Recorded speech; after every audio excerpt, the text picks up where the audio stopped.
say, okay, on LGBTQ, in one of your wonderful seminars, you dealt with the LGBTQ issues. You have said, and I believe it is a good argument at the time, that one cannot give up a nature one does not possess. It's a little bit misquoted from what I said, but I understand what you're saying, referencing Romans chapters 1, 26, and 27. And then they quote Romans 20, and so we'll read it. It says, "For this reason God gave them up to vile passions, for even their women exchanged the natural use for what was against nature. Likewise, also the men, leaving the natural use with women, burning lust for one another, men with men, committing what is shameful, and receiving in themselves the penalty of their error which was due," unquote. That was Romans 1, 26 and 27. Firstly, does this mean that monogamous LGBTQ relations are not sinful, or have I overinterpreted what you meant? Secondly, I was recently part of a council on LGBTQ, and during my study of biblical material, I realized that the word nature in Romans 1, 26 and 27 is not referring to what the individual possesses, but to rather God's created order, and that such acts were an act of rebellion against God's creation nature, that they gave sway to passions that went contrary to God's created intent, and thus they were sinful. If this is true, it seems that this would leave LGBTQ relations as sinful. What are your thoughts? Okay, who'd like to answer this for me? Well, first off, your parsing of the text misapplies what's actually said. I agree with your assessment of nature that is referring to God's created order. I agree with that. But then you apply it to the individuals in the Bible, the text that we read. Notice what the text said. They exchanged natural use for what is against nature. Okay? So the nature is God's design in Eden. They exchanged natural for that. So again, the text is describing in context in Romans chapter 1, before you get to verse 26, he outlines a whole long list of what? They exchanged the truth of God for a lie. They didn't think it worthwhile to retain the knowledge of God, and they worshiped images made with their own hands. This is false, pagan, Roman fertility cult worship going on. What happens naturally to people who worship in those fertility cults? What's the result?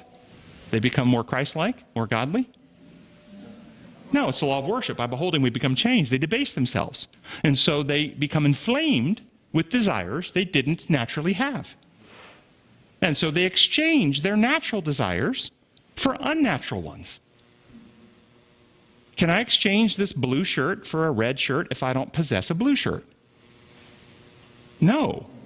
The Bible here is not speaking of people that we typically identify in our society as gay. They are speaking of people who were heterosexual and had natural desires, but went into false fertility cult worship and became inflamed with desires they didn't previously have, and they exchanged their natural for unnatural. That's what's happening here. They're debasing themselves. That's the corruption. We would still condemn that today. Metaphorically speaking, a child born blind, the blindness is a result of sin. There would be no blindness, there's no sin. Sin in the world. Who sinned that this man was born blind, him or his parents? Neither. So the blindness is a result of sin, but not an act of sin in the parties that are born blind. Somebody born gay, there would be no gayness if there wasn't sin in the world. But who sinned that this person was born gay? Him or his parents? Neither. But how about if we own a business, and some type of construction business, maybe an auto business, and we have our welders weld without eye protection? We don't give them any eye protection and make them weld. What's going to happen? They're going to blind them. We're going to blind them. And if we make them do that, or somehow seduce them or trick them into doing that, would that be something we should condemn people from doing? You shouldn't take people who have good vision and knowingly engage them in activities that will blind them. You shouldn't do that. That's wrong. That's damaging. Don't do it. This is what the Bible's talking about. Don't engage in activities that corrupt, that damage, that injure, that warp. Don't exchange the natural things God have given you for the unnatural. Okay? This is happening in our society, I will tell you today, in pornography, but it's also happening in an aggressive LGBTQ politic. The LGBT politic is aggressively trying to seduce heterosexual adolescents into same-sex relationships I actually had a young lady come see me, late adolescent, who had never been attracted to a girl in her life, always attracted to boys. But in college, she was seduced. And when she was a little reluctant, she was accused of being judgmental. She was told that gender is something that you can just choose, that old idea of just male and female and whatever is part of a religious, corrupt up in the past of judgmental. And she didn't want to be judgmental. She didn't want to be closed. She wanted to love people. So she engaged in a same-sex relationship that she had no previous attraction for. And she became quite depressed and suicidal and made a suicide attempt. But she also made strong bonds to the person she was involved with, which is what happens. When you get involved with somebody sexually, you neurobiologically change yourself, oxytocin is released, and you make attachments where this person becomes more attractive and you feel that you're in love with this person now that you wouldn't have had you not been involved with them sexually. Neurobiologically, things change. The Bible condemns this type of behavior.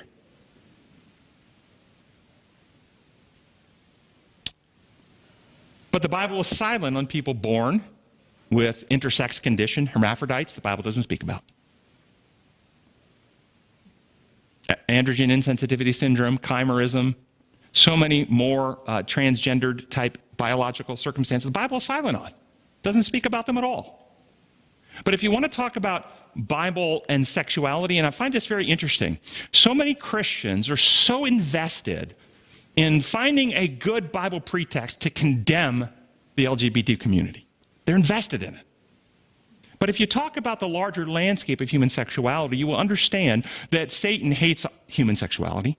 He hates the procreative gift that God has given us. He wants to destroy that ability and destroy us through that ability.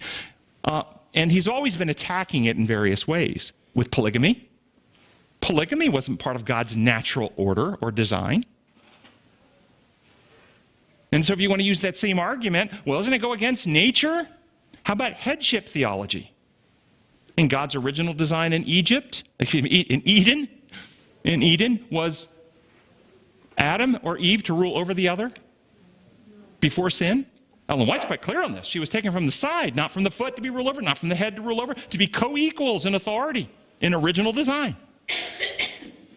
It's against God's original nature for one member of the marriage to rule over another. That's because of sin. If we're going to make that argument, then we should argue against that. It's against his original nature. So is polygamy. It's against the original design. One man, one woman in union. Would you find David being condemned out of heaven for having more than one wife? His condemnation was for the betrayal. His conviction by Nathan was the betrayal and the murder, not to more than one wife he already had before that. How about Abraham? How about Jacob? Are they condemned? Do you find any condemnation? It's clearly against God's design, sexually. It's not what he designed. It's against his nature. They're not condemned. They're not barred from heaven. They don't have to make extra sacrifice to God to pay that sin. So I find it quite fascinating. I think the whole idea of human sexuality and the way Satan exploits it is to get Christians to be less than loving to other people who are struggling with sexual issues. I think we need to hold up the ideal. And I think my approach is to treat it just like blindness. If you had a child or an individual born blind, you would never condemn them for that.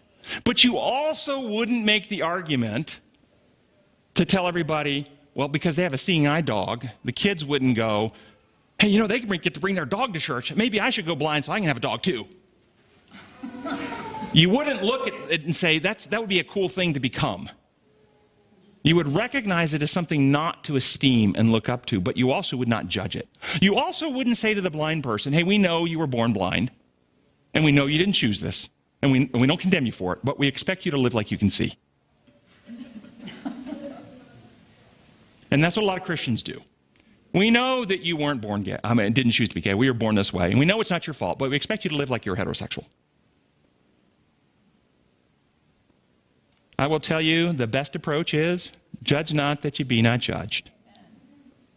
Unless you're in there, every person has to decide in their own heart, in their relation with God, how they are to conduct their life. And for me, I tell parents who are struggling with kids along these issues to not focus on the behavior, focus on character development. Honesty, loyalty, faithfulness, fidelity, truthfulness, trustworthiness, character maturity, and focusing them on building that relation with Jesus Christ. If there's sin in their life, it is the Holy Spirit's job to convict them and deliver them, not yours. But if you begin being the judge and jury and condemning and behavioral modifier, you will alienate these people, and you will lose any opportunity to be a loving witness. So I don't do that.